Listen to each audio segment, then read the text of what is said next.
जब हम भगवान देवाधिदेव महादेव को जल चढ़ाते हैं, उसके 5 अलग अलग तरीके हैं। बहुत सावधानी से सुनना कथा, आपकी और हमारी जिंदगी की सार्थकता को सिद्ध करने वाली कथा।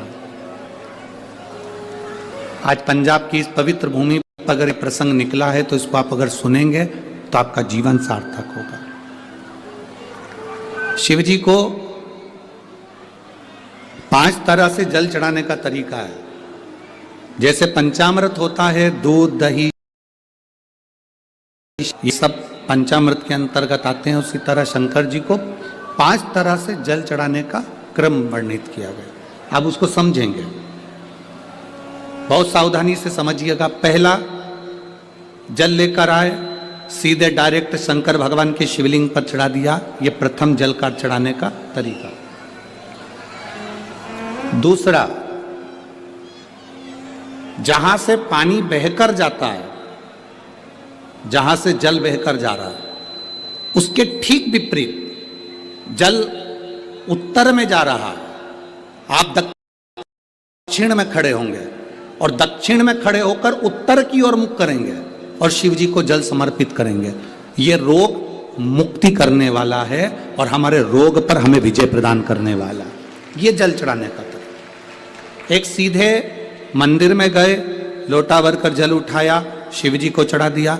दूसरा, जल जहां से पानी बहता है, शिव जी का चढ़ा हुआ जल जहां से बहकर जाता है, उसके ठीक विपरीत में शिव जी का जल इधर जा रहा है तो तुम यहां खड़े हो, तुम यहां बैठो, यहां मत बैठना, यहां मत बैठना, इधर बैठो। अगर रोग का निवारण है तो यहां बैठकर। तीसरा, अशोक सुंदरी से जल चढ़ाते चढ़ाते शिवलिंग तक लेकर जाना और शंकर भगवान के शिवलिंग पर पूर्ण जल समर्पित करना। ये तीसरा तरीका। ये कार्य सिद्धता के लिए। हम जब किसी से आस ना लगाकर परमात्मा से विनती करते हैं तो वो विनती करने का तरीका। तीसरा। चौथा, शिव जी पे चढ़ा हुआ जल 5 जगह पर समर्पित करना। गणेश जी, कार्तिकेय, अशोक सुंदरी, शिवलिंग और जलाधारी। ये चौथा क्रम है।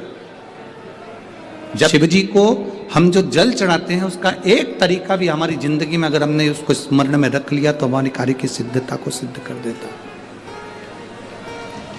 हमें सफलता की चल जाता है। सीधे जल चढ़ाना, दक्षिण में बैठकर उत्तर की ओर मुख कर कर जल चढ़ाना, अशोक सुंदरी से लेकर शिवलिंग तक जल चढ़ाना, 5 स्थान पर गणेश के, अशोक सुंदरी, जलाधारी, शिवलिंग पर जल चढ़ाना 5 स्थान पर। ये चौथे नंबर का। और 5वां जल समर्पित करना।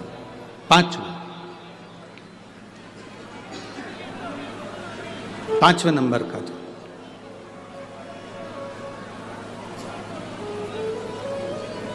शिव जी को 5म नंबर का जो जल आता है, जो जलाधारी है, ऊपर जिसमें पानी भरा रहता है और नीचे एक एक बूंद टपकता रहता है। जलाधारी में जल समर्पित कर कर उसी जल को बचाकर अशोक सुंदरी वाली जगह पर थोड़ा सा चढ़ाकर उसी में से जल शिवलिंग पर जब हम समर्पित करते हैं तो हम जिस कार्य के लिए जा रहे हैं वो कार्य सफल होता ही है। ये